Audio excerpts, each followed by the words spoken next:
yeryüzünde hemen birçok kişinin hayatımda bir kere bile oraya gitmeli, dünya gözüyle orayı görmeliyim diyebileceği bir yer burası. Yeryüzünde inşa edilmiş en muhteşem kabir, en muhteşem türbe, en muhteşem mezar anıtıyla karşı karşıyasınız. Burası Taç Mahal. Kimilerine göre Roger Grady öyle diyor, mücevher bir kutu yontmuş sevdiği kadın için diyor.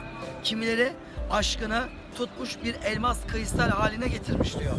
Kimileri o dünyevi aşkı ilahi aşka yükseltmiş diyor. Siz ne dersiniz bilmiyorum. Ama bildiğimiz bir şey var. Babür Devleti'nin, Türk İslam medeniyetinin bir şaheseriyle karşı karşıyayız. Bahsettiğimiz kişi Babür Devleti'nin 5. hükümdarı Şah Cihan ve eşlerinden Mümtaz Mahal. Biz her ne kadar onun adını Mümtaz Mahal olarak bilsek de aslında Mümtaz Mahal onun lakabıydı. Onun gerçek adı Ercüment Banu idi ve Ercüment Banu 14. çocuğuna hamileydi. Şaşıranlar olacak, 14 çocuk mu diye. Bakmayın bugünkü çekirdek ailelere, bir iki çocuk yapınca dünyalar kadar çocuk yaptığını sananlara. O gün çok çocuk yapmak insanların sevdiği ve arzu ettiği bir şeydi. Hele yönetimdeyseniz, hele bir padişahın, hükümdarın, sultanın eşiyseniz çocuk sayınızla övünür, çocuk sayınızla yükselirdiniz.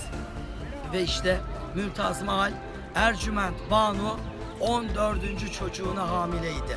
Yani bunun sadece Müslüman toplumlarda olduğunu düşünmeyin. Mesela İstanbul'daki Ayasofya'mızın ilk yapılan Ayasofya, Konstantin Ayasofya'sının halk ayaklanmasıyla yakılmasına sebep olan meşhur bir kraliçe var. Bizans kraliçesi Evdoksiya. Evdoksiya 9. çocuğuna hamileydi ve onu dünyaya getirirken ölmüştü. Hem de daha 30 yaşına bile gelmeden. Ve Mümtaz Mahal 14. çocuğunu dünyaya getirmek üzereydi. İşte o sıkıntılı günlerde kocası Şah Cihan seferdeydi. Hanımı eskilerin tabiriyle hamli vaaz ider iken vefat etti. Eskiler öyle der. Eyüp Sultan'da Karacaahmet'te bazı mezar taşlarına biz o ifadeyi okuruz. Çocuğunu dünyaya götürürken vefat etti. Ve tabii ki dinen, dinimizce şehittir kendisi. Şah Cihan çok üzülmüştü. Karısını zaten çok seviyordu. Karısı için farklı bir mezar anıtı yapma hayali kurdu. Ve bu hayalini gerçekleştirmek için miladi 1632 yılında ilk taşı arkamızda gördüğünüz mekana koydurdu. Tam 20 bin kişi 21 yıl boyunca burada çalıştı. 20 bin kişi. Bu inşaat süresinde tam 1000 tane fil devamlı olarak vazife yaptılar. 1000 filin üzerinde nice mermer, kıymetli, yarı kıymetli taş buralara dört bir yandan getirildi. Bakın Pakistan'dan Sri Lanka'ya kadar son derece kıymetli özel taşlar buraya taşındı. Burada Şirazlı mimarlar da çalıştı, İstanbullu mimarlar da çalıştı, Venedikli mimarlar da çalıştı. Ve bu muhteşem eser ortaya konmuş oldu. Aslında Şah Cihan'ın hayali sadece bu değildi. Bembeyaz mermerlerden ortaya koyduğu bu eser bitip de hanımı tabii ki içine defnedilmişti. Aynısının bir tane de birebir aynısının siyah bazalttan olanı yapmayı hayal ediyordu. Tam karşısında olacaktı. Ve onun içinde de kendisi defnedilecekti. Ama Şah Cihan yani mimariye çok önem veren bu adamın son dönemindeki müsrifçe bu tavırları oğlu tarafından ve çevresindekiler tarafından hoş görülmedi. Ve oğlu babasını hayattayken tahttan indirdi. Yerine kendisi geçti. Ve babasını hanımının yani annesinin türbesini göreceği burada bulunan Akra Kalesi'nde bir odaya kapattı. Ve Şah Cihan ömrünün son yıllarını hanımının Mümtaz Mahal'in o çok sevdiği Ercüment Banusu'nun kabrini seyrederek ibadet hali içerisine geçirmiş oldu. Bu gördüğümüz eser gerçekten Türk İslam mimarisinin en mümtaz eserlerinden biri olarak burada hala ayakta durmaya devam ediyor. Mermer ağırlıklı bir yapı olduğu için aşınmaya çok müsait. Egzozdan, zehirli gazlardan, asit yağmurlarından ciddi şekilde etkileniyor.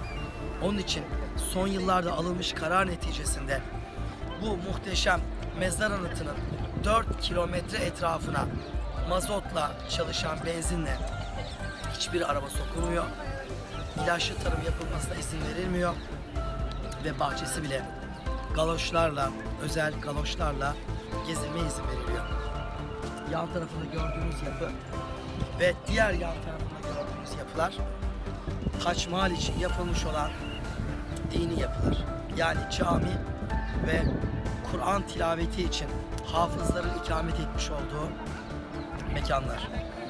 Hindistan'da, Agra'da, Hindistan'ın neredeyse ortası diyebileceğimiz bir yerde Babür İmparatorluğu'nun bu muhteşem eseri bize gösteriyor ki yeryüzünde, mimaride tek muhteşem olan Osmanlı'nın Mimar Sinan'ı değildi. Memlüklü'nün Mısır sanatı değildi.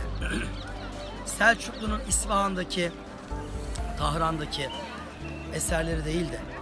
Aynı zamanda Hindistan'da da Türk İslam mimarisi paha biçilmez muhteşem eserler ortaya koymuştu. Ne yazık ki 1850'lerde Hindistan'ın genelini işgal eden İngilizler buradaki Türk İslam mimarisini unutturarak kendilerince Moğol mimarisi yalanlarıyla beyinleri bulandırdılar ve bütün bir dünyaya şu sanatı Türk sanatı değil bir Moğol sanatı olarak sattılar. Hintlilere de bunu inandırdılar. Avrupa'ya da biz Türklere de.